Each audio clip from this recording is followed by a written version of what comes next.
سیدہ کائنات رضی اللہ عنہا کی بھی کچھ خصوصیات اسپیشل آپ کی جو باتیں، ویسے تو ہر بات اسپیشل ہے لیکن کچھ خواص ان کے علماء نے بیان کیے، وہ کچھ بیان فرمائیے گا۔ جی، امام اہل سنت کے 3 اشعار سے میں ابتدا کروں گا۔ سلام رضا میں خاتون جنت حضرت فاطمہ الزہرا رضی اللہ تعالی عنہا کی بارگاہ میں امام اہل سنت منقبت پیش فرماتے ہیں: اس بطول جگر پارائے مصطفیٰ، حجلہ آرائے عفت پہ لاکھوں سلام، جس کا آنچل نہ دیکھا مہو مہر نے،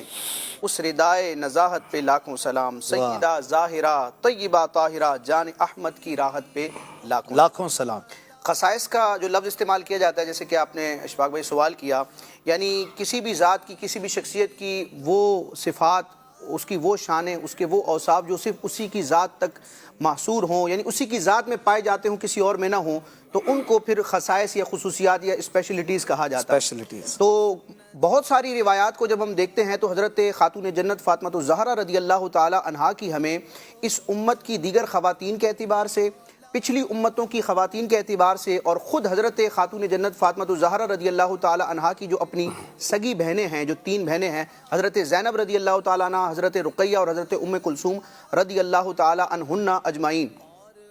ان کے مقابلے میں حضرت فاطمہ الزہرا رضی اللہ تعالی عنہا میں کئی خصوصیات ہمیں نظر آتی ہیں۔ علماء کرام نے اس کو ذکر کیا، چند میں ذکر کرتا ہوں۔ امام ابن حجر مکی رحمۃ اللہ تعالی علیہ نے فتاوی حدیثیہ میں جہاں خاتون جنت رضی اللہ تعالی عنہا کا ذکر خیر کیا، وہاں پر آپ کی ایک اسپیشلٹی یہ بتائی کہ نبی کریم علیہ السلام نے جو اپنی لخت جگر حضرت فاطمہ الزہرا رضی اللہ تعالی عنہا کا مولا علی سے نکاح فرمایا، تو یہ تو اللہ کے محبوب علیہ السلام نے زمین پر ان دونوں ہستیوں کا نکاح فرمایا تھا، لیکن زمین پر یہ نکاح ہونے سے پہلے رب تبارک و تعالیٰ نے حضرت مولا علی اور خاتون جنت فاطمہ الزہرا رضی اللہ تعالی عنہا کا آسمانوں میں نکاح فرمایا، یعنی یہ خدائی فیصلہ تھا۔ ویسے تو ہر کام رب تبارک و تعالیٰ کی مشیت اور ارادے سے ہوتا ہے، لیکن واضح روایات موجود ہیں کہ یہ جو رشتہ تھا حضرت مولا علی کا اور حضرت فاطمہ الزہرا رضی اللہ تعالی عنہا کا، تو ان کا نکاح کروانے والی ذات یہ رب قدیر کی ہے، اور پھر اس کے مظہر عتم نبی کریم علیہ السلام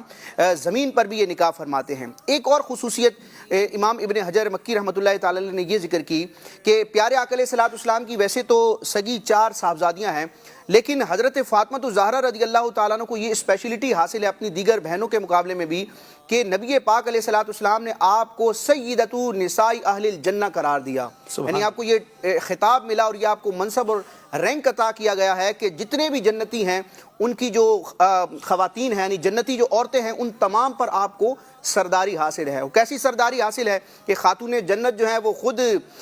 ساری مسلمان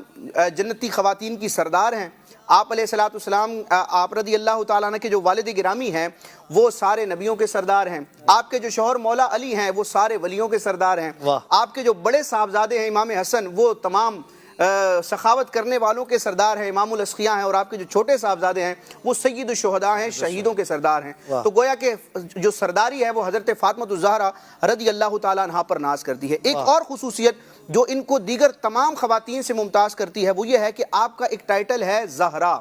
اس کے آپ کی والدہ حضرت خدیجہ الکبریٰ رضی اللہ تعالی عنہا کو بھی طاہرہ کہا جاتا تھا، یعنی آپ کی والدہ بھی طاہرہ، آپ خود بھی طاہرہ، آپ کے والد گرامی نبی کریم علیہ السلام خود طاہر بھی ہیں، مطہر بھی ہیں، اور پھر آیت تطہیر نے آ کر حضرت فاطمہ الزہرا رضی اللہ تعالیٰ عنہ کی طہارت کو مزید اجاگر فرمایا۔ 4 چاند لگا دیے۔ وہ آیت مبارکہ بھی بتا دیں اور کچھ اس کے بارے میں بھی، سورہ احزاب میں ہے نا غالباً۔ انما یرید اللہ انما یرید اللہ لیذھب عنکم الرجس اہل البیت ویطہرکم تطہیرا۔ اللہ تو یہی چاہتا ہے اے اہل بیت، اے نبی کے گھر والوں، کہ وہ تم سے گندگی کو دور کر دے، ہر قسم کی گندگی دور، ہر قسم کی گندگی، ظاہری باطنی تمام گندگی کو دور کر دے،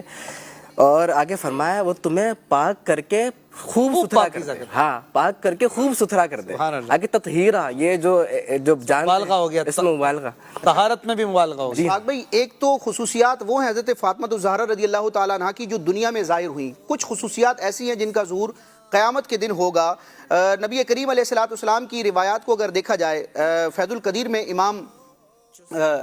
عبد الرؤف مناوی رحمۃ اللہ تعالی علیہ نے اس طرح کی روایات ذکر کی ہے۔ دیکھیں ساری مخلوقات جتنی بھی امتیں ہیں جو اہل ایمان تھے وہ جنت میں جائیں گے، انبیاء کرام بھی جائیں گے، لیکن ان کی ترتیب کیا ہے؟ تو ایک حدیث قدسی ہے جس میں رب تبارک و تعالیٰ اپنے محبوب علیہ السلام سے ارشاد فرماتا ہے کہ اے محبوب